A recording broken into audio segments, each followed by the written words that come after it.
My name is Melly Berry, and at 62, I've learned that the most devastating gifts are the ones wrapped in silence and delivered with surgical precision. Christmas Eve, 2023. I'll never forget that date because it was the day my son Daniel showed me exactly how little I meant to him. How little 40 years of sacrifice, love, and building his world had earned me in his eyes. I pulled into the circular driveway of the house I'd helped him buy, the house where I'd spent countless weekends helping Monica redecorate, babysitting when they traveled, bringing groceries when money was tight in their early marriage. My silver hair was perfectly styled, my pearls catching the porch light as I walked to the door carrying carefully wrapped gifts for my family. The scene that greeted me in their marble foyer was like something from a magazine. A massive Christmas tree dripping with expensive ornaments, designer wreaths on every doorway, and the scent of Monica's signature vanilla candles that cost more than most people's weekly groceries. Melly. Monica's voice was bright with the kind of artificial sweetness she'd perfected over the years. She looked stunning as always, blonde hair salon fresh, wearing a red cashmere dress that probably cost more than my monthly pension. You're just in time for the big surprise. My son Daniel stood beside his wife, tall and handsome in his expensive suit, his smile the same one that had melted my heart when he was 5 years old asking for bedtime stories. At 35, he'd grown into everything I dreamed he could be: successful, wealthy, confident. Everything except grateful. "Mom," he said, wrapping me in a brief hug that felt more obligatory than affectionate. "We're so excited to show you what we got for Monica's mother." That should have been my first warning. Not what they'd gotten for me, what they'd gotten for her mother. Patricia Morrison sat in the center of their cream leather sectional like a queen holding court. At 68, she was everything I'd never been able to be. Refined in that way that comes from old money, perfectly maintained by the best doctors and stylists money could buy, and supremely confident in her position as the favored mother-in-law. "Melly, dear," she said without getting up, extending her hand like I should kiss her ring. "How lovely that you could make it." I smiled with the grace I'd learned over 6 decades of life. "Patricia, you look wonderful as always." Daniel was practically vibrating with excitement as he led us toward the floor-to-ceiling windows that faced their driveway. "Are you ready for this, Mom P?" Mom P. He'd never called me anything but Mom, sometimes Mother when he was being formal. But this woman got a cute nickname. "Daniel, you didn't," Patricia gasped, though her smile suggested she knew exactly what was coming. Through the window, illuminated by strategically placed spotlights, sat a pearl-white Cadillac Escalade with an enormous red bow on the roof. The kind of bow you see in commercials, the kind that says someone spent serious money not just on the gift but on the presentation. $100,000, Daniel announced proudly, his arm around Monica's waist. "Fully loaded. The works." Patricia's hands flew to her chest in perfectly performed surprise. "Daniel. Monica. I can't possibly." "You can and you will," Monica interrupted with a laugh. "You've done so much for us. Helped with the down payment on this house, paid for our honeymoon, supported Daniel's business when it was getting off the ground. This is just a small way to say thank you."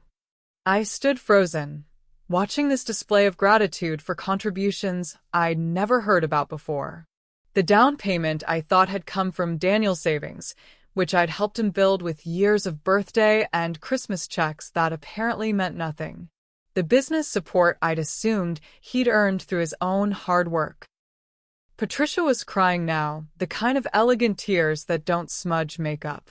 "You too are the most generous, thoughtful." "Don't thank us yet," Daniel interrupted with a grin. "Monica, show her the keys." Monica produced a set of keys from her purse with a flourish, the metal catching the light like jewelry.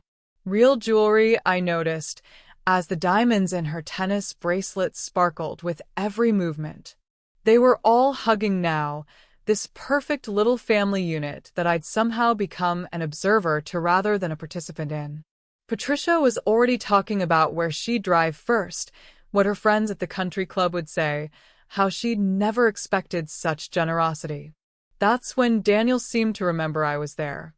"Oh, Mom," he said, turning to me with a distracted air of someone remembering a minor detail. "We have something for you, too." He reached into his jacket pocket and pulled out a small envelope. Not wrapped. Not decorated. Just a plain white business envelope with my name written on it in Monica's careful handwriting. "We know how you worry about money," Monica said, her voice dripping with condescension disguised as concern. "So, we thought something practical would be best." I took the envelope with steady hands, my pearl earrings swaying slightly as I opened it with the same care I'd used to defuse a bomb. Inside was a gift card. $5. To a discount grocery store. While Patricia Morrison received a $100,000 luxury vehicle for contributions I'd never heard of, I received what amounted to pocket change for 40 years of being Daniel's mother. The silence stretched for exactly 3 heartbeats before Patricia filled it with nervous laughter. "Oh my, well, every little bit helps, doesn't it?" Monica giggled. Actually giggled. "We figured you could get some of those nice soups you like. The ones on sale." Daniel said nothing. Just stood there looking slightly uncomfortable, like a man who knew he'd done something wrong but couldn't quite put his finger on what. I looked at that gift card, $5 that wouldn't even buy a decent bottle of wine, and felt something crystallize inside me. Not hurt, not sadness. Something much colder and infinitely more dangerous. "How thoughtful," I said, my voice carrying the same warmth I'd used to read him bedtime stories and bandage his scraped knees. "This is perfect." I slipped the gift card into my purse next to my phone, my keys, and the original deed to the house we were standing in. The deed Daniel had never seen. The deed that Patricia Morrison's precious Cadillac was parked in the driveway of, but which belonged entirely and completely to me. "I should go," I said, maintaining my smile as I moved toward the door. "Let you enjoy your celebration." "Already?" Daniel asked, though his relief was obvious. "You just got here." "I have some things to take care of," I said truthfully. "Thank you for the lovely evening. And, Patricia, enjoy your new car." I drove home through the December darkness, $5 burning a hole in my purse, while my mind catalogued every sacrifice I'd made for the son who'd just shown me exactly what I was worth to him. The original mortgage payments when he was fresh out of college and couldn't qualify for financing a loan. $43,000.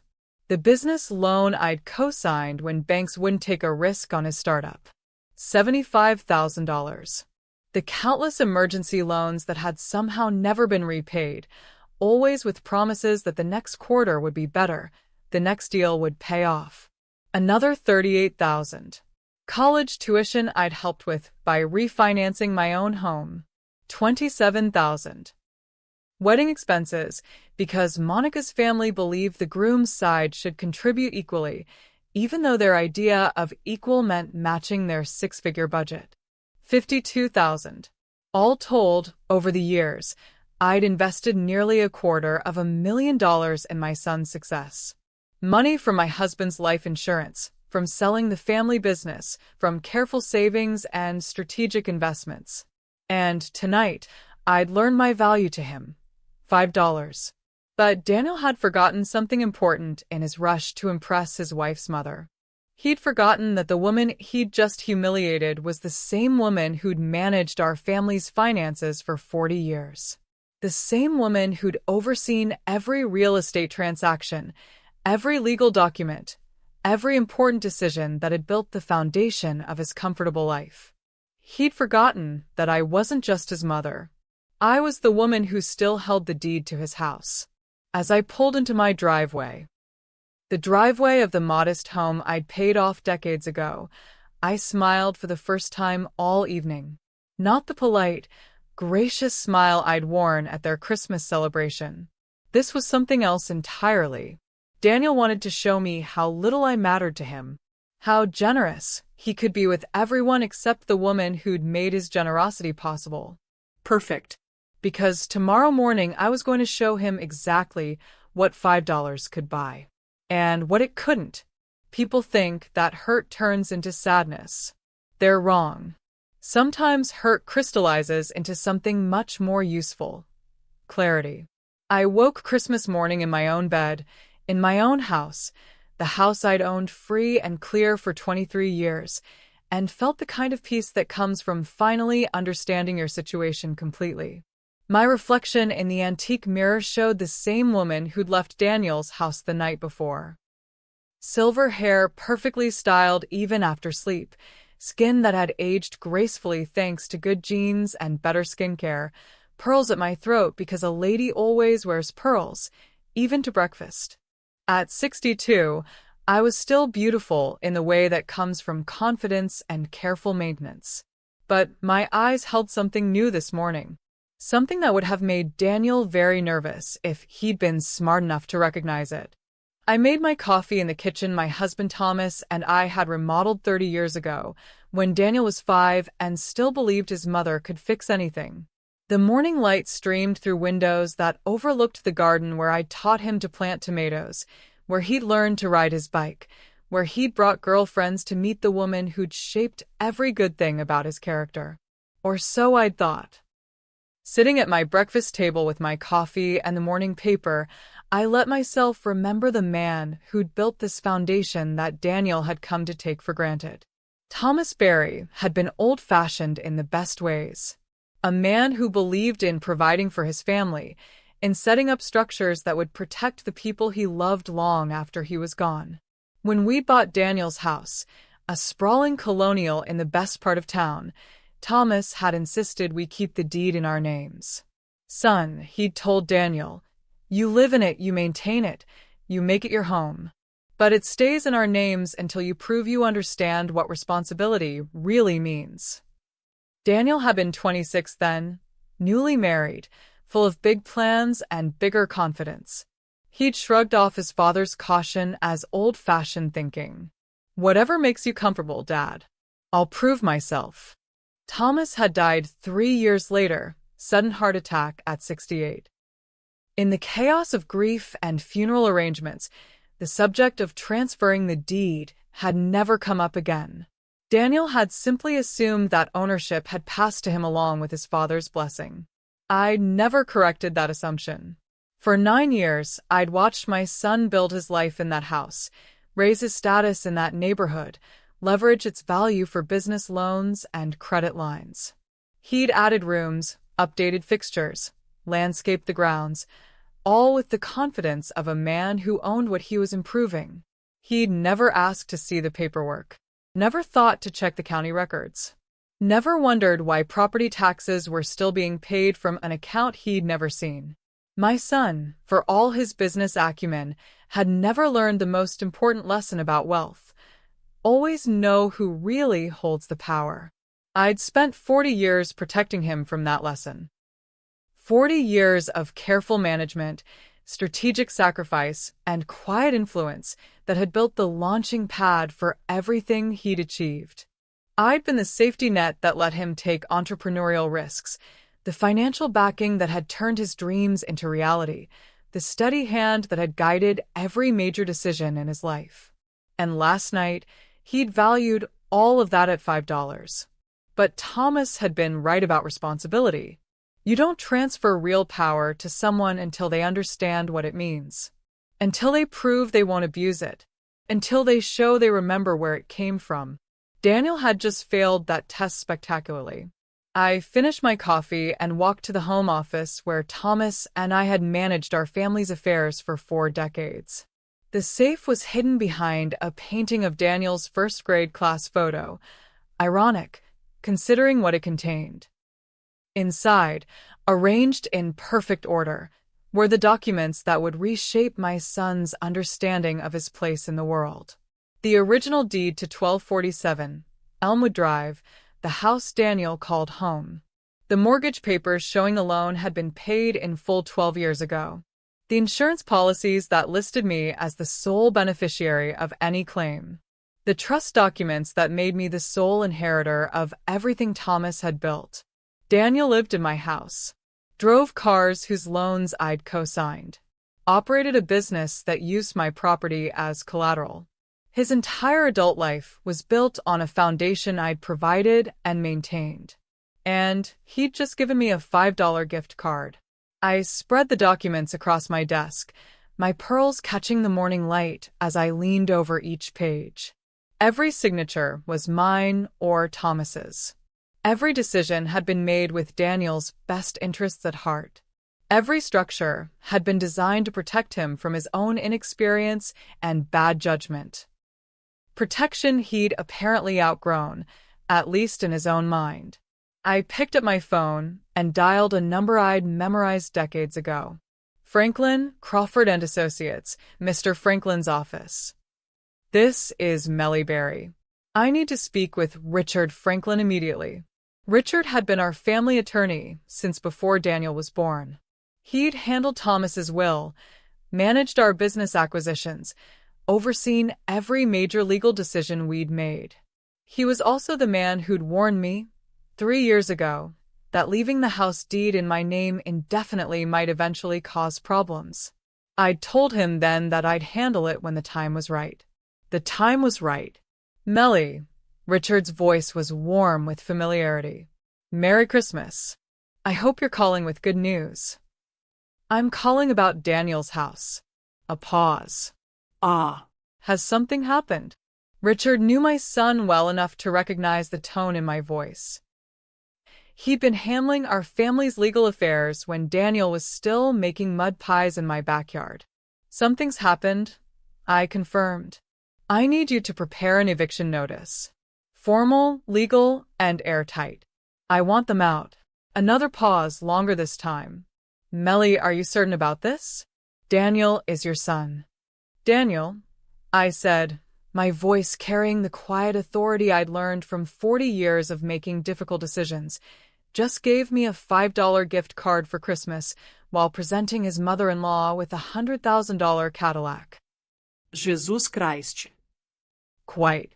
Can you have the papers ready this afternoon? It's Christmas Day. Richard, you've been charging our family premium rates for 30 years. Today, I need you to earn every penny. Give me 2 hours. I hung up and returned to my documents, planning the gift that would teach my son the most valuable lesson of his life. The lesson about respect, about gratitude, about the difference between what you think you own and what you actually control. Patricia Morrison had received keys to a luxury vehicle. Daniel was about to receive keys to the street. And I wasn't even slightly sorry. If you've ever been told you're too old to start over, let me tell you, that's a lie. Your story isn't over, and you still have chapters left to write. Our best-selling book, Reclaiming Your Peace After Pain, is filled with simple, powerful steps to help you heal, rebuild, and fall in love with life again. Click the link in the description box and start your new beginning today. Just like Melly discovered her power at 62, you too can reclaim your strength at any age. Don't let anyone convince you that your worth is measured by how quietly you accept disrespect. This book has transformed thousands of lives, teaching women how to turn their pain into power, their wounds into wisdom. Stop accepting less than you deserve. Your comeback story starts now. Revenge is not an emotion. It's a decision. And like all good decisions, it requires careful planning, perfect timing, and absolute commitment to the outcome. I spent Christmas afternoon wrapping the gift that would change my son's life forever. Richard Franklin had delivered exactly what I'd requested: formal eviction papers that were legally bulletproof, notarized, and stamped with the authority of 30 years of legal expertise. The notice gave Daniel and Monica 30 days to vacate the property at 1247 Elmwood Drive, with the addendum that failure to comply would result in immediate legal action and potential criminal trespassing charges. But presentation matters. Thomas had taught me that in business, how you deliver information is often more important than the information itself. People react to packaging, to symbolism, to the story you tell through your choices. So, I'd gone to the most expensive gift wrapping store in town. Yes, they were open on Christmas Day for last-minute emergencies, and yes, they charged triple rates for the privilege. I'd selected the largest box they had, wrapped it in gold paper that cost more per square foot than most people's wallpaper, and topped it with a bow so elaborate it looked like a piece of art. The same kind of bow that had adorned Patricia Morrison's Cadillac. The same kind of presentation that had announced to the world that someone inside that house was generous, thoughtful, and worthy of $100,000 surprises. The irony was so perfect it made me smile every time I looked at it. Inside the beautiful box, nestled in tissue paper the color of champagne, lay the documents that would strip away Daniel's illusions about his life. The eviction notice. Copies of the deed showing my sole ownership. A letter from Richard Franklin's office explaining the legal standing and next steps. And at the very bottom, tucked into a small envelope like a little bonus surprise, was Daniel's Christmas gift to me. The $5 gift card, still in its original envelope, with a note attached. For your consideration, the exact value you placed on 40 years of my sacrifice. Seems fitting that it should be the down payment on your new life. I sealed the box and attached a card written in my careful handwriting. Merry Christmas, Daniel. From Mother. I hope this helps you understand the true meaning of giving. By 6 o'clock Christmas evening, I was dressed in my best black wool coat, my pearl necklace catching the streetlights as I drove through the elegant neighborhood where Daniel had built his pretend empire. The houses were lit with Christmas displays that probably cost more than most people's annual salaries, their driveways filled with luxury cars that spoke of success and comfort, and the kind of financial security that comes from never having to worry about where your next meal will come from. My son's house sat at the end of a cul-de-sac like the crown jewel of the neighborhood. Every window glowed with warm light, and through the expansive front windows, I could see the Christmas tree that had served as the backdrop for my humiliation just 18 hours earlier. I parked at the curb and walked up the flagstone path I'd helped pay for, carrying my beautifully wrapped gift like a visiting dignitary bringing tribute to a foreign court. The porch light illuminated my carefully composed face as I set the box gently against the front door, positioning it where they couldn't miss it, but where it wouldn't be damaged by weather. I didn't ring the doorbell. Didn't knock. Didn't announce my presence in any way. I simply placed my gift where it would be found, stepped back to admire my work, and returned to my car. Through the front windows, I could see my son's family continuing their celebration. Daniel was probably telling Patricia more stories about his business success, his real estate investments, his plans for expansion. Monica was likely showing off the new jewelry he'd given her, the kind of expensive trinkets that would have been impossible without the financial foundation I'd provided. They were living in my house, spending money earned through my support, celebrating a Christmas made possible by my decades of sacrifice. And they'd given me $5. I drove home through the quiet streets, my phone turned off, my mind calm with the satisfaction of a decision well made and perfectly executed. Tomorrow morning would bring shock, anger, denial, and eventually the kind of understanding that only comes through loss. But tonight, I was going to enjoy my last Christmas as the patient, supportive mother who'd enabled her son's ingratitude. Tomorrow, I would begin my new life as the woman who'd taught him the price of disrespect. At home, I poured myself a glass of wine from a bottle that cost more than Daniel's gift to me and settled into my favorite chair with a book I'd been meaning to finish. The house was quiet, peaceful, filled with memories of better times when my son had still possessed the capacity for gratitude. Around 10 o'clock, my phone began ringing. Daniel's number, displayed on the screen with the urgency of a man who'd just discovered that his world was not what he'd believed it to be. I let it ring, then ring again. On the third call, I simply turned the phone off entirely. Revenge, I'd learned long ago, tastes sweetest when served with patience. When the person who wronged you has time to fully process what they've lost, to understand the magnitude of their mistake, to realize that the consequences they're experiencing are entirely of their own making. Daniel would call again tomorrow, would probably drive to my house, pound on my door, demand explanations and negotiations, and whatever other strategies he thought might undo what he'd done to himself. But there would be no undoing this. No negotiations. No explanations that would restore his comfortable illusions about who held the real power in his life. For 40 years, I'd been the foundation that supported his dreams, the safety net that let him take risks, the financial backing that turned his ideas into reality. He'd just thank me for all of that with a $5 gift card. Now he was going to learn what life looked like without foundations, without safety nets, without the quiet support of someone who'd loved him more than he'd ever deserved.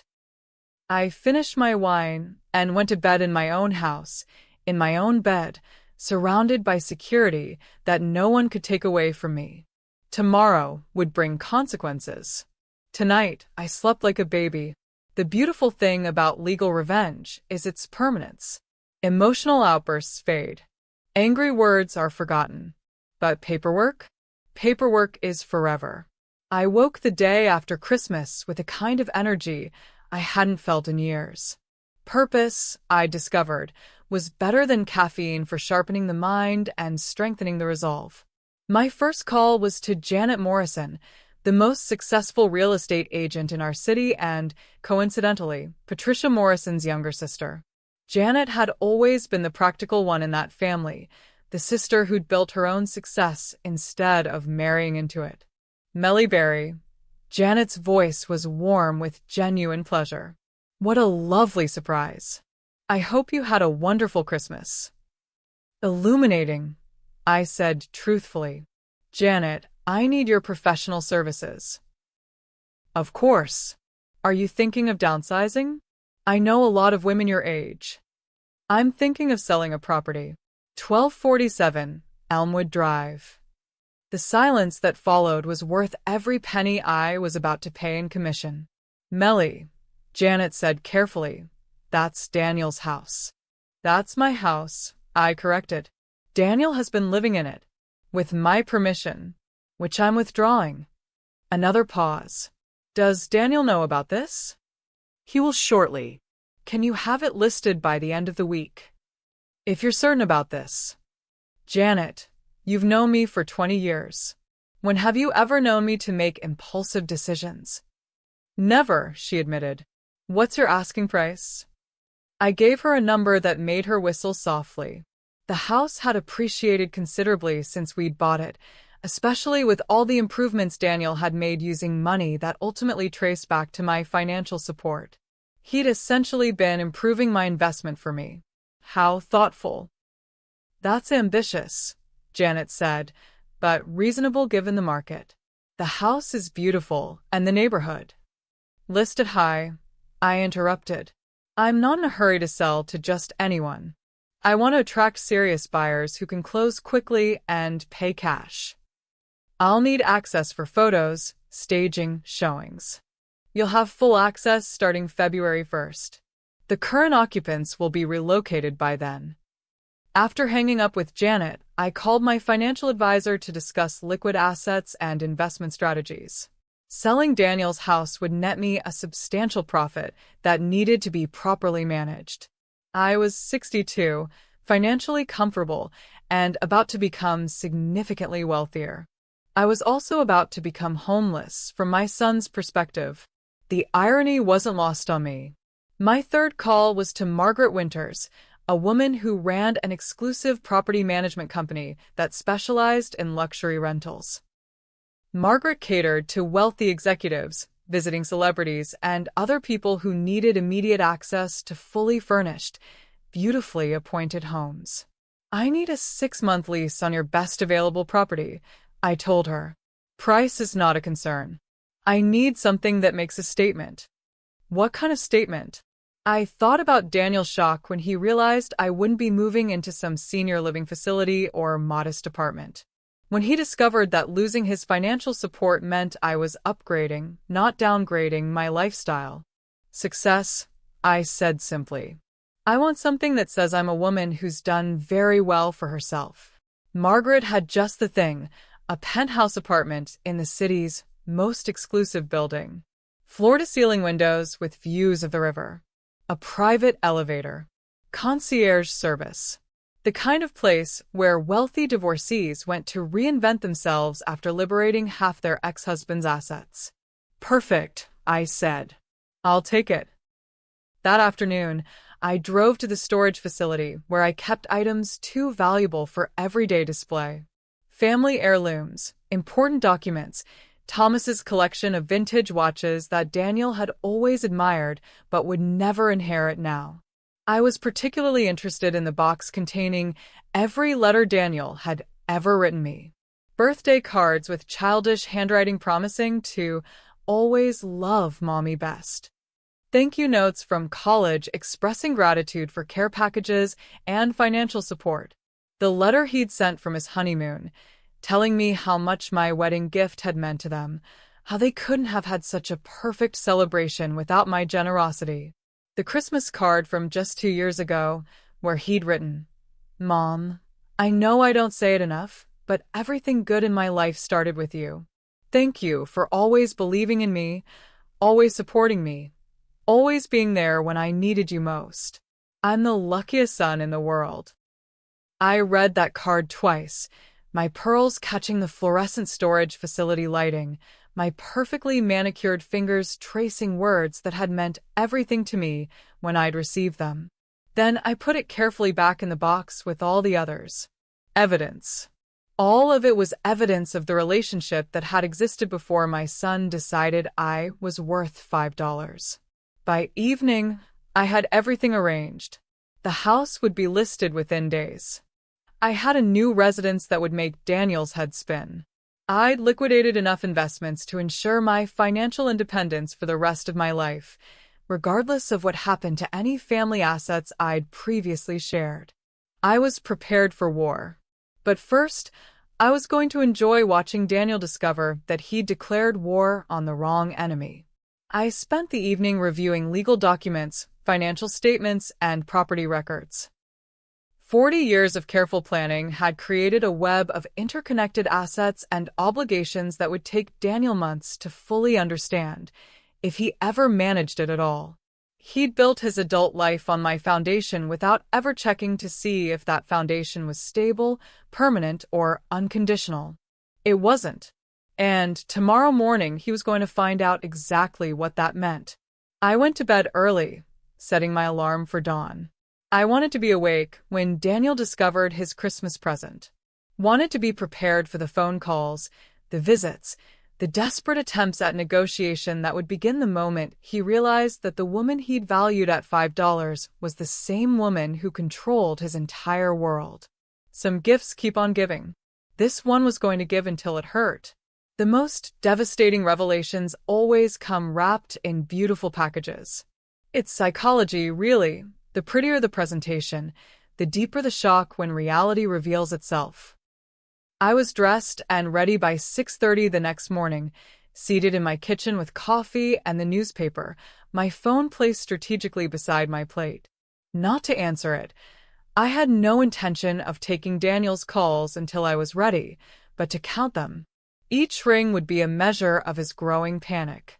According to my calculations, Daniel and Monica typically left for their morning jogs around 7:15.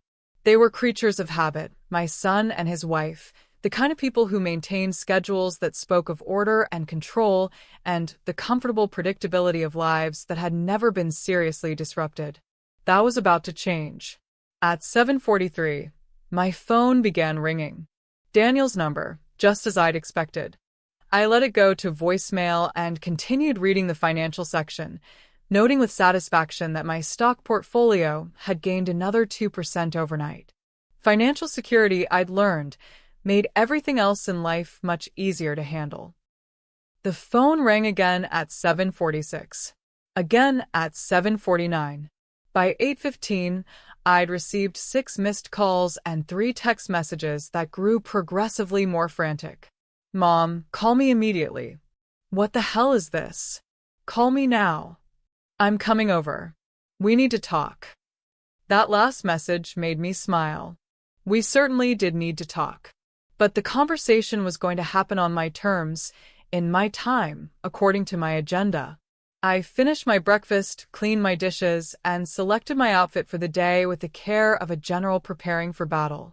A navy blue suit that brought out my eyes, the pearl necklace that had belonged to Thomas's mother, and the kind of confidence that comes from holding all the winning cards. At 8:45, my doorbell rang with the insistent urgency of someone who'd been pressing it repeatedly. I took my time walking to the door, my heels clicking against the hardwood floors with the measured pace of someone who'd never been intimidated by desperate people making demands they had no power to enforce.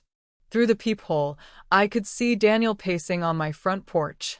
His hair was disheveled, his clothes hastily thrown on, his face carrying the particular strain that comes from discovering that everything you thought you knew about your life was wrong. I opened the door with the serene expression of a woman greeting an unexpected, but not unwelcome visitor. Daniel, I said warmly. What a surprise. You're up early this morning. He stared at me like I'd grown a second head. Mom, what is this? He thrust a sheaf of papers toward me, my Christmas gift to him, unwrapped and apparently thoroughly read. It appears to be legal paperwork, I said, examining the documents with the kind of mild interest one might show to a mildly amusing newspaper article. An eviction notice, if I'm reading correctly. How unfortunate. Don't play games with me. His voice cracked with the kind of stress that aged men prematurely. You can't evict us from our own house. I stepped aside and gestured for him to enter. Please come in. We should discuss this properly. He followed me into my living room, where I'd strategically placed copies of every legal document that proved my ownership of his home. The original deed, mortgage records, property tax payments, insurance policies. 40 years of paperwork that told the story of who really owned what in our family. Sit down, Daniel, I said, settling gracefully into my favorite chair. You look upset. Upset. He remained standing, papers clutched in his hands like they might spontaneously combust. Mom, this says you own our house. That's impossible. Dad left it to me when he died. Your father left it to me, I corrected gently, along with everything else. You've been living there with my permission, which I'm now withdrawing. That's insane. I've been paying the mortgage. You've been paying me rent, I interrupted, which I used to cover the mortgage payments, property taxes, and maintenance. The house has been paid off for 12 years. I watched his face process this information, seeing the exact moment when he realized that his entire adult life had been built on a foundation he'd never examined. You can't do this, he said, but his voice lacked conviction now. I'm your son. Yes, I agreed. You are. And yesterday, you gave me a $5 gift card while presenting your mother-in-law with a $100,000 Cadillac. The color drained from his face. Mom, that was just what you thought I was worth. I stood and walked to the mantel, where I'd placed a silver-framed photo of Daniel's graduation from business school. I'd been so proud that day, watching my son receive his degree, knowing that my sacrifices had made his education possible. 40 years of support, $250,000 in direct financial assistance, co-signing loans when banks wouldn't trust you, providing collateral when you had nothing to offer. I turned back to face him. $5, Daniel. That's what 40 years of love and sacrifice meant to you. It wasn't about the money. It was absolutely about the money. My voice carried the authority I'd learned from decades of business dealings.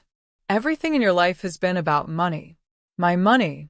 The house you live in, the business you operate, the cars you drive, the lifestyle you maintain, all of it built on my foundation. Mom, please. You have 30 days, I said, returning to my chair with the composure of someone who'd made an irrevocable decision.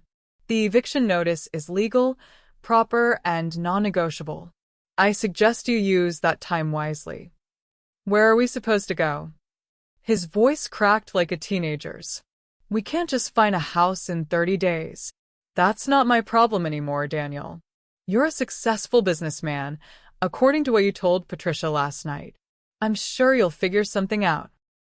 He stared at me for a long moment, searching my face for some sign that this was an elaborate joke, a lesson that would end with forgiveness and restoration. He found nothing. I don't understand, he said finally.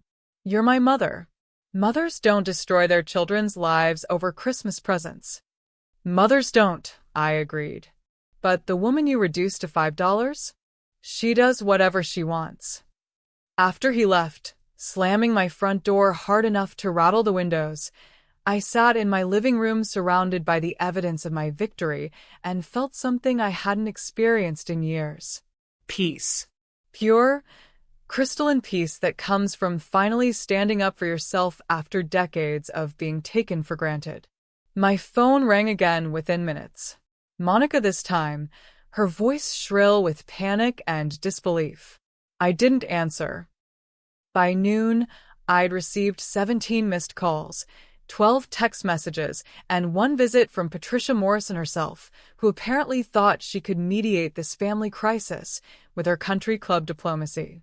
I watched her through my front window, ringing my doorbell in her expensive coat and designer handbag, probably shocked that anyone would refuse to see her. Patricia Morrison, who'd never been denied anything in her privileged life, learning that some doors don't open just because you're important. I didn't answer for her either. Instead, I called Janet Morrison to check on the listing progress. The photos are scheduled for tomorrow, she said, her voice carefully professional. I should mention, Patricia called me this morning. I'm sure she did. What did you tell her? That I represent your interests, not hers. And that my professional opinion is that you're making an excellent financial decision. Thank you, Janet. That's exactly correct. That evening, I treated myself to dinner at the most expensive restaurant in the city. I sat alone at a table for one, wearing my best black dress and my grandmother's diamonds, enjoying a meal that cost more than Daniel's gift to me while reading a book about women who'd rebuilt their lives after betrayal.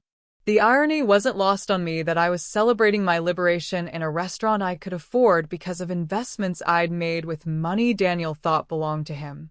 Some gifts really do keep on giving.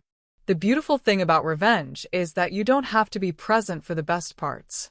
Other people will always tell you exactly how much damage you've done.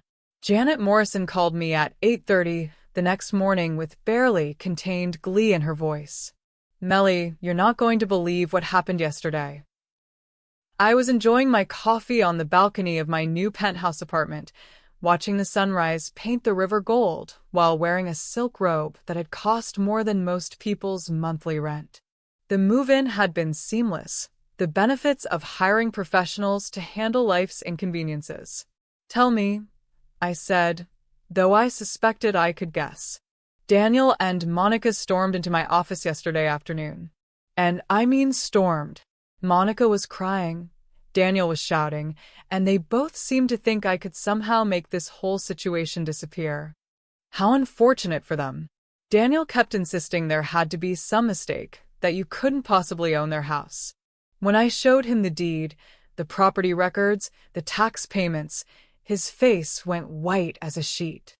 I smiled, imagining the exact moment my son realized that his entire adult life had been built on a foundation he'd never bothered to examine. Monica was worse, Janet continued. She kept screaming about how this wasn't fair, how they'd put so much work into that house, how they couldn't possibly find another place in their price range in 30 days. And what did you tell them? I told them that real estate law doesn't care about fairness, only ownership. And that perhaps they should have had this conversation with you before receiving eviction papers. After hanging up with Janet, I spent the morning arranging the final details of my new life. Furniture delivery for pieces that would complement the penthouse's existing elegant decor. Appointments with personal shoppers who understood how to dress a woman entering a new phase of her life. Consultations with a financial advisor who specialized in helping newly independent women maximize their assets. At 62, I was discovering that liberation was surprisingly expensive. Fortunately, I could afford it. The phone calls from Daniel and Monica had continued throughout the night. 17 more missed calls, voice messages that grew progressively more desperate and incoherent. The last few had included Monica sobbing in the background while Daniel alternately pleaded, threatened, and tried to negotiate terms for a reprieve I had no intention of granting. I deleted them all without listening to more than a few seconds of each. By Tuesday, the story had apparently spread through the entire social circle. Richard Franklin called to inform me that 3 different people had contacted his office asking about the situation with the Barry family house. "The neighbors are talking," he said, "and not quietly." "What are they saying?" "That Daniel's mother has lost her mind and thrown him out of his own home. That there must be some kind of elder abuse or manipulation involved. That it's a tragedy how senility can destroy families." I laughed, actually laughed, at the image of our refined neighborhood gossips trying to make sense of what they were seeing. "Let them talk," I said. "Talk is all they can do." But the real satisfaction came Wednesday morning when Patricia Morrison finally resorted to the nuclear option. She called me directly. "Melly Berry, this is Patricia Morrison, and I demand to speak with you immediately." Her voice carried the entitled authority of a woman who'd never been told no by anyone who mattered. The tone of someone accustomed to having her problems solved by other people's compliance. "Patricia," I said pleasantly, "how lovely to hear from you. There is nothing lovely about this situation. What you're doing to Daniel and Monica is unconscionable. What I'm doing is exercising my legal rights as a property owner. That house is their home. They've lived there for 9 years. As my tenants," I corrected. "Tenants whose lease I'm declining to renew. Over a Christmas present? You're destroying your son's life over a gift card." And there it was. The complete lack of understanding that had created the situation in the first place. "Patricia," I said, my voice carrying the patience of someone explaining simple concepts to a slow child, "your daughter received a $100,000 Cadillac for Christmas. I received $5. Do you see a disparity there? That's completely different. Monica is. Monica is what? More deserving? More important? More worthy of generosity than the woman who made that generosity possible in the first place." Silence on the other end of the line. "You helped with their down payment," I continued. "I provided the entire mortgage. You paid for their honeymoon. I co-signed the business loans that funded Daniel's career. You've been generous to them for 2 years. I've been generous to them for 2 decades. But you're his mother." "Exactly. I'm his mother. And yesterday, he valued my 40 years of sacrifice at $5 while spending 20 times my entire net worth on a car for yours." The silence stretched longer this time. "Patricia," I said finally, "your daughter can keep her Cadillac. My son can find a new house. Everyone gets to live with the choices they've made." I hung up before she could respond. Within an hour, I received a call from Monica herself. Her voice was thick with tears and the kind of desperation that comes from watching your comfortable life disappear without warning. "Mrs. Barry, please, I'm begging you. This is all my fault. I'm the one who suggested the gift card. Daniel wanted to get you something nicer, but I said." "You said what, Monica?" "I said you probably couldn't use anything expensive, that you'd appreciate something practical. I was trying to be thoughtful." The lie was so transparent it was almost insulting. But I let her continue. "Please don't punish Daniel for my mistake. He loves you so much. He talks about you all the time." He never meant to hurt you. Monica, I said gently, your husband spent $100,000 on your mother's Christmas present and $5 on mine. Those were his choices, not yours. And choices have consequences. But where will we go? We can't afford anything else in this market. Our credit is tied up in the business loans. We need time. You have 26 days left. I suggest you use them productively. After I hung up, I poured myself a glass of wine and stood at my floor-to-ceiling windows, looking out over the city where my son was learning that the foundation of his life had never been as solid as he'd believed. Some people are born with silver spoons. Others have to forge their own cutlery. Daniel had forgotten which category he belonged to, but he was about to remember. There's something deeply satisfying about watching karma work its magic from a safe distance. Like a perfectly choreographed dance where every step leads inevitably to the next. I was having lunch at the country club, the same country club where Patricia Morrison had been bragging about her Cadillac just days before, when the show really began. Janet Morrison found me at my usual table, her face glowing with a kind of professional satisfaction that comes from being on the winning side of a spectacular real estate drama. The house officially went on the market this morning, she said, sliding into the chair across from me. I've already had 6 serious inquiries. Excellent. Timeline for showings. That's the interesting part. Daniel called me in a panic this morning, begging me to delay the listing. He offered to pay my commission out of pocket if I'd give them more time to work things out with you. I sipped my wine, a vintage that cost more than Daniel's Christmas gift to me. And what did you tell him? I told him that I represent the property owner, not the tenants, and that the property owner has given me very clear instructions, which are: sell it fast and sell it high. You want buyers who can close quickly and pay cash. Through the club's panoramic windows, I could see the golf course where Thomas and I had celebrated our 20th wedding anniversary, where Daniel had learned to play as a teenager, funded by lessons I'd paid for with money earned from careful investments and smart business decisions, where Patricia Morrison would soon have to explain to her friends why her son-in-law's family had been so publicly humiliated. Janet, I said, I want you to be very specific with potential buyers about the timeline. 30-day closing, no exceptions. Cash offers only. That's going to drive up the price significantly. Good. That afternoon, I received a call from Daniel's business partner, a man named James Crawford, who'd benefited considerably from loans I'd co-signed during their startup phase. Mrs. Barry, I hope you don't mind me calling, but Daniel is in pretty bad shape. This house situation has him completely distracted. He can't focus on work, can't make decisions. We've got client meetings he's completely unprepared for. How unfortunate. Is there any way you two could work something out? Maybe payment plan for the house or a lease arrangement. Daniel's a good guy, and this business is just starting to take off. James, I interrupted, when your company needed working capital 2 years ago, who provided the collateral for your business loan? A pause. You did. When Daniel needed office space and couldn't afford downtown rents, who owns the building where you're currently located? A longer pause. You do. So when you say Daniel's business is taking off, you mean the business that operates in my building, using equipment purchased with loans I guaranteed, funded by capital I provided? Mrs. Barry, I didn't realize. Most people don't.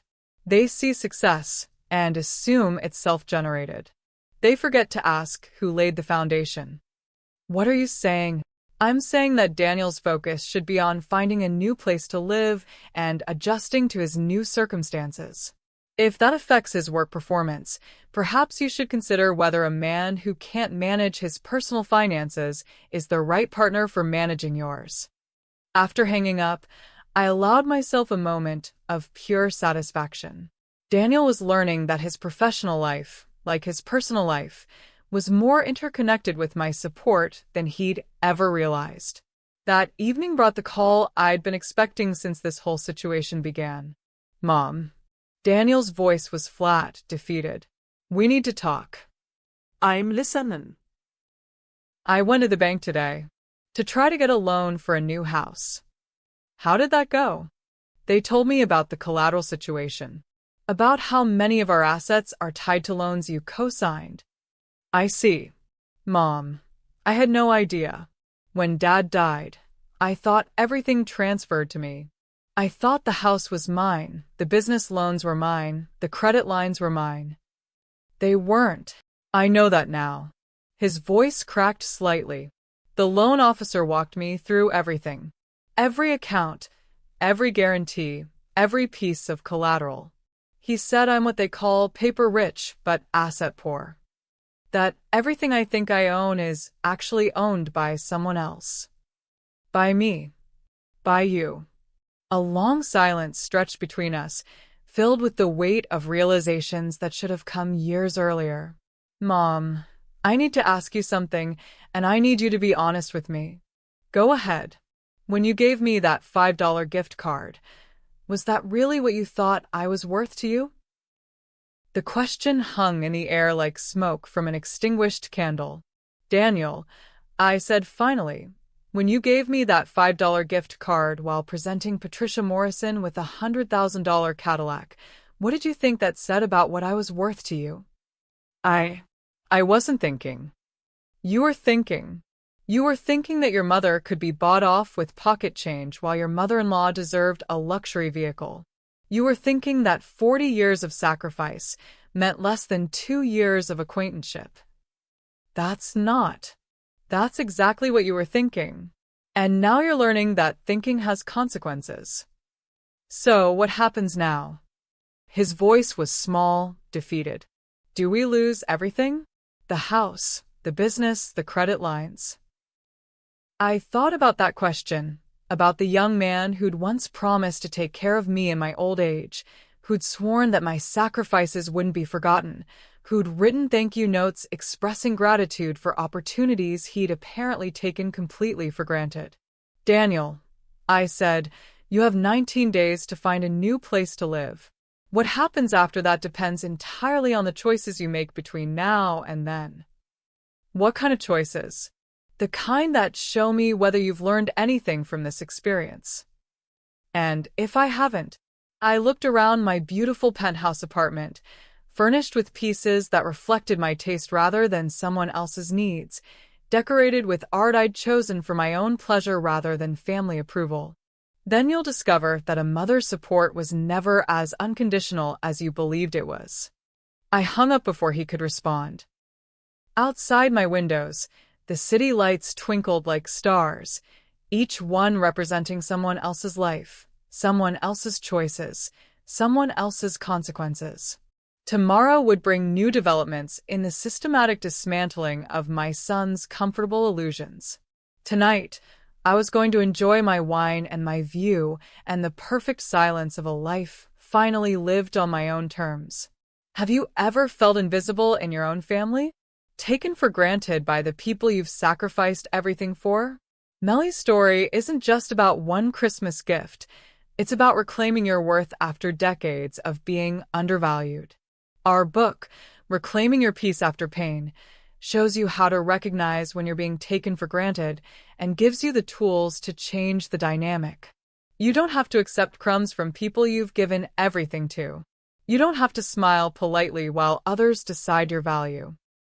Click the link in the description and discover how to transform from victim to victor, how to turn your pain into power, and how to finally get the respect you deserve. Your peace is worth fighting for. Watching someone's entire world collapse from a position of safety is like watching a controlled demolition. Every support beam fails in exactly the sequence you planned. The real estate showing was scheduled for 10 a.m. on a Tuesday, exactly 2 weeks after Daniel's eviction notice had been delivered. I wasn't supposed to be there. Sellers typically avoid showings to let potential buyers imagine themselves in the space, but I made an exception. I wanted to see Daniel's face when strangers walked through his home discussing purchase prices and closing dates. I parked across the street in my new BMW, a gift to myself, purchased with money from liquidating investments I no longer needed for other people's security, and watched through tinted windows as prospective buyers arrived. The first couple was young, successful, clearly pre-approved for mortgages that would let them buy the house with the kind of casual confidence that comes from generational wealth. They walked through the front door like they already owned everything inside. The second couple brought a contractor to discuss renovation plans, pointing at windows and roof lines with the authority of people who could afford to change anything they didn't like. Daniel arrived just as the third showing began. He sat in his car, a car whose loan I'd co-signed 3 years earlier, and watched strangers evaluate his home like a commodity. I could see his hands gripping the steering wheel, his face pale with the particular strain that comes from watching your life become someone else's opportunity. Monica appeared 20 minutes later, carrying boxes from their bedroom. She'd been packing steadily for days, according to the neighbors who'd begun treating this situation like the most entertaining drama their quiet street had seen in years. Through my rearview mirror, I watched her load items into their second car. The one she'd bought with bonuses from Daniel's business, which had been funded by loans I'd guaranteed. Even their ability to move their belongings depended on assets I'd made possible. The irony was delicious. My phone rang while I was enjoying this tableau of consequences. Mrs. Barry? This is Michelle Rodriguez from Pinnacle Financial. I'm calling about the loan application submitted by Daniel Barry. Yes. I wanted to confirm your intention to withdraw as co-signer on his existing business loans. I'd submitted that paperwork yesterday, along with formal notices to withdraw my guarantee on Daniel's credit lines, vehicle loans, and business equipment financing. That's correct. You understand this will likely result in those loans being called in for immediate payment? Ido. And that Mr. Barry will be personally liable for any amounts not covered by collateral? Also understood. Very well. We'll process the paperwork and notify Mr. Barry of the changes to his account status. After hanging up, I continued watching the house that had been my gift to a son who'd forgotten the value of gratitude. The realtor sign in the front yard now bore a sold placard. Janet had called this morning to inform me that we'd received a cash offer $15,000 above asking price from buyers who wanted a 2-week closing. Daniel and Monica had 12 days to find new housing, new financing, and new lives that didn't depend on support they'd taken for granted. That evening, I treated myself to dinner at the city's most exclusive restaurant, a place where reservations were harder to get than college admissions, and the wine list read like a luxury investment portfolio. I was examining the dessert menu when Patricia Morrison approached my table. She looked older than she had at Christmas, stress aging her in the way that happens to people who've never had to face serious consequences for anything. Her usually perfect hair was slightly disheveled, her designer outfit wrinkled, like she'd been wearing it all day. "Melly," she said, her voice carrying none of its usual authority. "May I sit down?" I gestured to the empty chair across from me. "Patricia, you look upset." "I am upset. This situation has gone far enough." I sipped my wine, a vintage that cost more than most people's car payments, and waited for her to continue. "Daniel and Monica are staying with us temporarily," she said. "They've been sleeping in our guest room, living out of suitcases, trying to find housing they can afford without your support." "How unfortunate." "Melly, they can't find anything. Every apartment they can afford is in neighborhoods that aren't safe. Every house in their price range needs work they can't afford to do. Monica is crying herself to sleep every night." "Patricia," I said gently, "when your daughter received a $100,000 Cadillac for Christmas, did you think about whether there might be other people more deserving of such generosity?" "That's different." "It's not different. It's exactly the same. Resource allocation based on perceived value. Your daughter was worth a luxury vehicle. I was worth pocket change. You're his mother." Yes. "I am. and my son decided that being his mother was worth exactly $5. Patricia leaned forward, her voice dropping to the desperate whisper of someone making a final appeal. What do you want? What will it take to end this? I considered the question while studying this woman who'd spent years accepting my son's generosity without ever asking where it came from, who'd enjoyed luxuries funded by my investments without ever expressing gratitude to the source. I want Daniel to understand that choices have consequences, I said finally. I want him to learn that respect isn't optional. And I want him to spend some time living without the safety net I provided for his entire adult life. For how long? Until he proves he's learned what I tried to teach him. And how does he do that? I signaled the waiter for my check, this conversation having reached its natural conclusion. Patricia, I said, standing and smoothing my skirt, that's between Daniel and me. But I'll give you some free advice. Stop treating this like a negotiation. This is education. And education only works when the student is motivated to learn. I left her sitting at the table, probably wondering how a simple Christmas gift exchange had escalated into the complete restructuring of two families' financial futures. The answer was simple. It hadn't escalated into anything. It had revealed what was always true. Daniel had built his life on my foundation without ever acknowledging the architect. He'd taken credit for success I'd made possible, enjoyed security I'd provided, and ultimately decided that the woman who'd made it all possible was worth less than his mother-in-law's comfort. Now he was learning to build his own foundation, from scratch, with his own resources, at his own pace. Some lessons can only be learned through experience. This was going to be a very educational year for my son. The most dangerous thing about betrayal is how it changes you. Not in the dramatic, obvious ways that people expect, but in the quiet, permanent ways that reshape how you see the world and your place in it. 6 months after Christmas, I was living my best life in a penthouse apartment that overlooked the river, driving a car I'd bought with cash, and managing an investment portfolio that had grown by 30% since I'd stopped funding other people's dreams. Daniel was living in a 2-bedroom apartment in a neighborhood that required him to lock his car doors and check his surroundings before getting out after dark. The difference was instructive. He called me on a Tuesday evening in June, his voice carrying the exhausted desperation of someone who'd spent half a year learning exactly how expensive life becomes when you can't rely on other people's credit scores. Mom, I need to see you. I'm listening. Not on the phone. In person. Please. There was something in his voice I hadn't heard since he was 12 years old and had broken my favorite vase trying to impress a girl with his baseball skills. Genuine remorse mixed with the kind of fear that comes from realizing that some mistakes can't be undone with apologies. Very well. My apartment. Tomorrow at 7. Thank you. I spent the next day preparing for what I knew would be Daniel's attempt at reconciliation. A final appeal to maternal instincts he still believed existed somewhere beneath the disappointment and calculated revenge I'd shown him for 6 months. He was wrong, but I was curious to see how he'd approach it.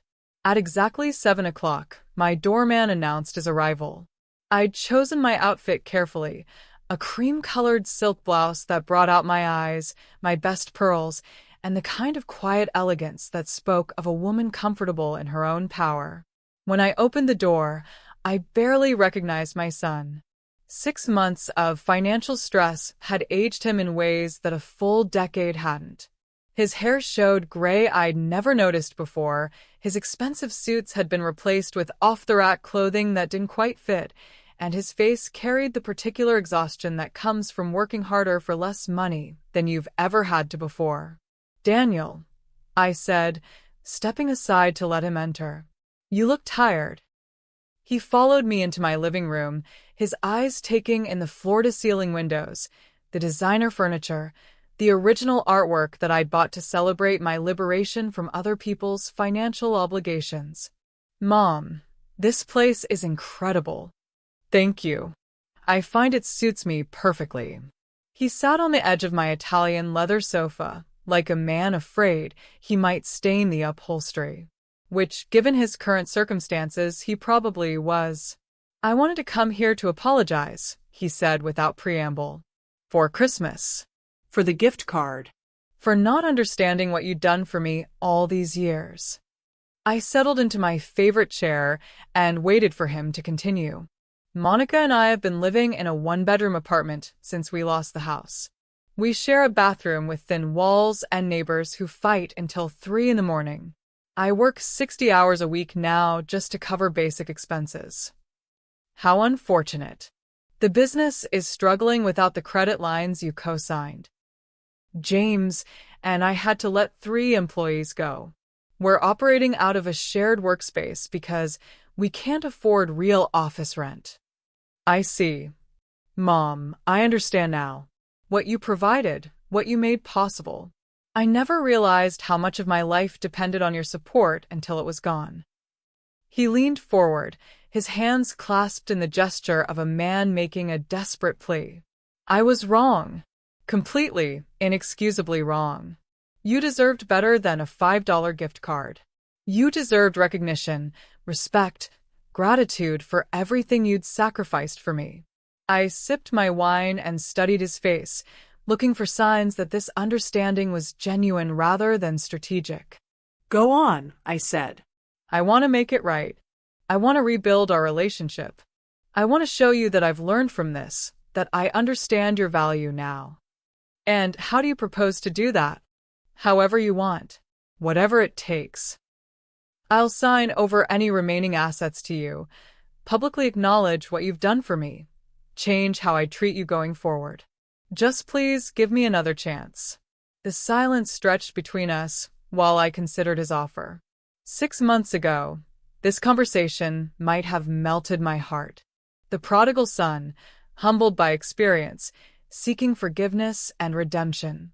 But 6 months ago, I hadn't yet learned how peaceful life could be without ungrateful people making demands on my resources and my emotions. "Daniel," I said finally, "do you know what I've discovered in the past 6 months?" "What?" "I've discovered that I rather like my life without you in it." His face went pale. "Mom, I wake up every morning knowing that my money is my own. I make decisions based on my preferences rather than your needs. I buy things because I want them, not because someone else expects me to provide them." "I understand you're angry." "I'm not angry, Daniel. Anger would imply that I still care enough about your situation to have emotional reactions to it." I stood and walked to the windows, looking out over the city lights that sparkled like diamonds scattered across black velvet. 6 months ago, you taught me something valuable. You taught me that love without respect is worthless. That sacrifice without appreciation is foolish. That supporting someone who takes that support for granted is enabling their worst impulses. Mom, please. You're 35 years old, Daniel. You have a college education I helped pay for, business experience I helped you gain, and professional connections I helped you build. If you can't create a successful life with those advantages, then perhaps you weren't as capable as either of us believed. I turned back to face him and saw something break behind his eyes. The final recognition that this wasn't a negotiation or a test or a lesson with a happy ending. This was the new reality. So that's it? His voice was barely above a whisper. No forgiveness? No second chance? No rebuilding our relationship? Daniel, I said with the gentle firmness I'd used when he was a child and needed to understand that some rules weren't negotiable. Forgiveness is earned through changed behavior, not requested through apologies.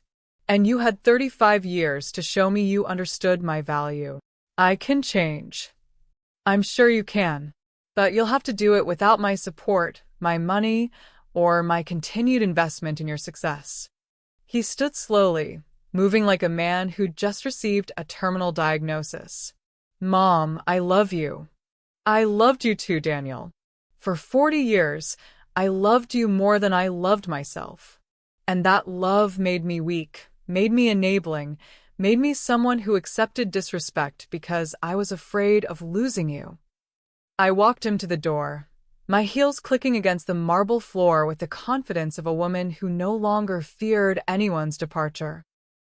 But I've learned something important in these past 6 months. I've learned that losing people who don't value you isn't actually a loss. It's liberation.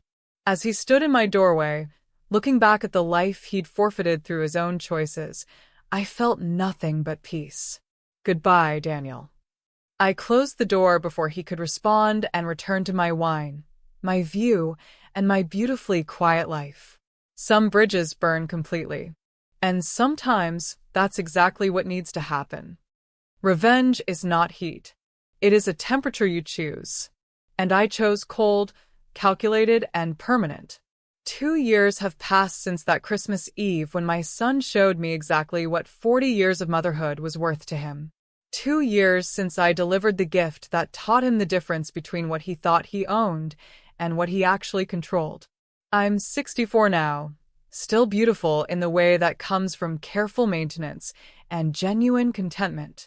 My silver hair catches the light streaming through floor-to-ceiling windows in an apartment that speaks of success, independence, and the kind of financial security that comes from investing in yourself instead of people who don't appreciate the investment. This morning, I received a wedding invitation. Daniel is getting married again.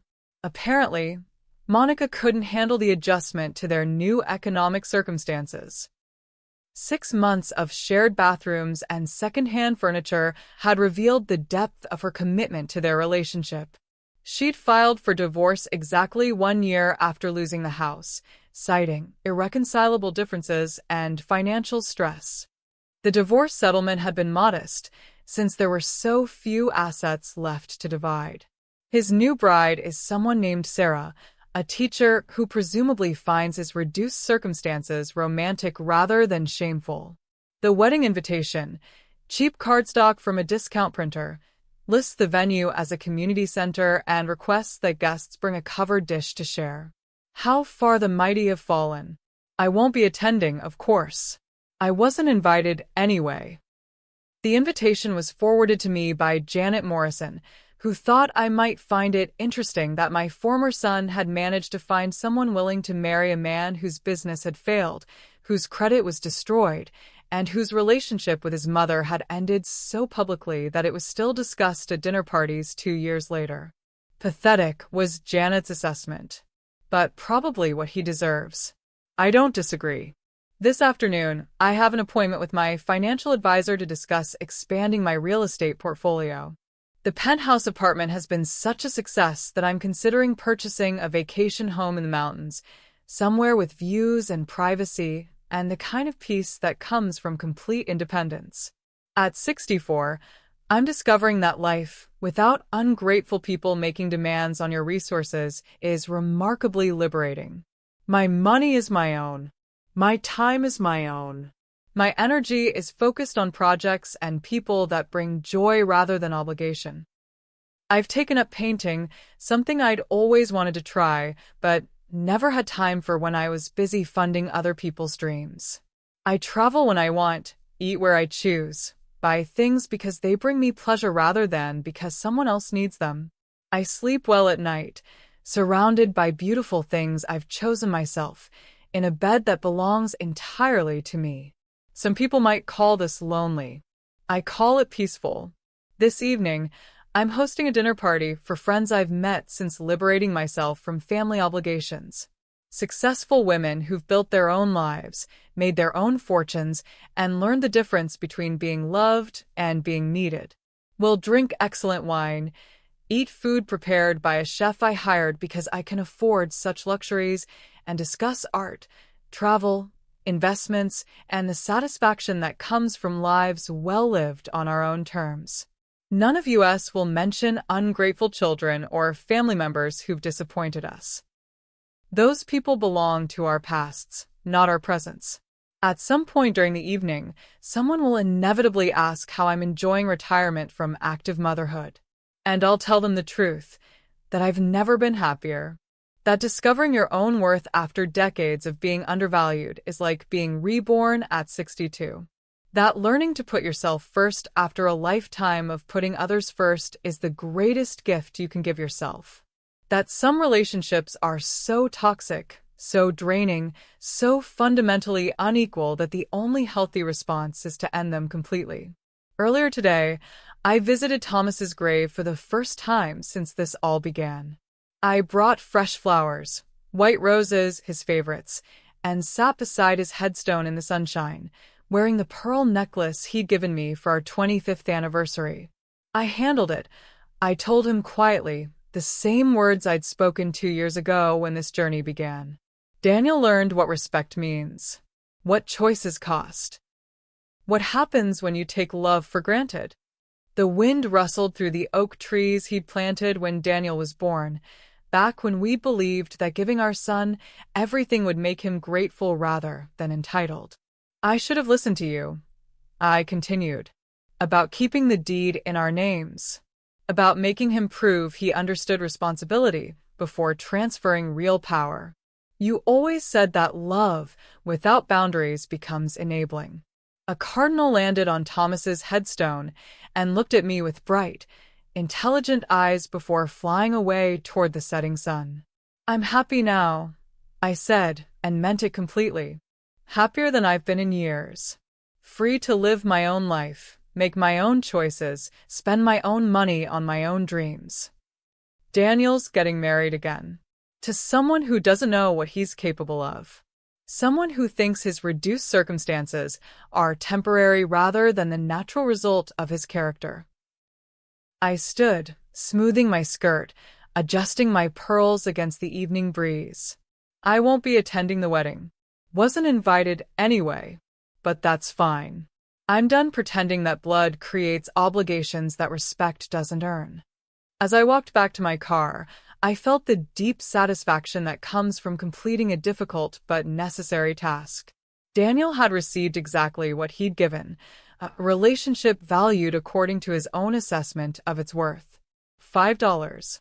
I drive home through neighborhoods where other families are probably gathering for dinner, sharing their days, maintaining the kind of connections that require mutual respect and genuine appreciation. I don't envy them. I've learned that relationships built on obligation rather than choice, sustained by guilt rather than gratitude, are prisons disguised as love. My phone sits silent in my purse. No desperate calls from family members needing financial rescue. No demands on my time from people who've forgotten to appreciate it. No obligations to anyone who doesn't value what I bring to their lives. Tonight, I'll cook myself a perfect dinner, open a bottle of wine that costs more than Daniel spent on my last Christmas present, and read a book about women who rebuilt their lives after discovering their own strength. Tomorrow, I'll wake up in my own bed, in my own apartment, surrounded by my own choices, accountable only to myself. And I'll be grateful, truly, deeply grateful, for the $5 gift card that taught me the most valuable lesson of my life, that the only person responsible for respecting Melly Berry is Melly Berry herself. Some stories end with reconciliation. Some end with revenge. The best ones end with liberation. Melly's story shows us that sometimes the most painful betrayals become the doorway to our greatest freedom. She discovered that being valued at $5 was actually the wake-up call that saved her life. If you're tired of being taken for granted, tired of accepting crumbs from people you've given everything to, our book Reclaiming Your Peace After Pain will show you how to transform from victim to victor. You'll learn how to set boundaries that can't be crossed, how to recognize when you're being manipulated, and how to build a life where you're valued and respected. Don't waste another day accepting less than you deserve. Don't let anyone convince you that demanding respect makes you difficult. Click the link in the description and discover how thousands of women have reclaimed their power, rebuilt their lives, and learned to put themselves first. Your peace is worth fighting for. Your story is worth rewriting. And you have everything you need to create the ending you deserve. Remember, stop giving your pearls to people who can't tell the difference between you and a discount store. Your comeback story starts now. Like this video if Melly's courage inspired you. Subscribe for more stories of women who refuse to stay victims. And share this with someone who needs to hear that it's never too late to reclaim your worth.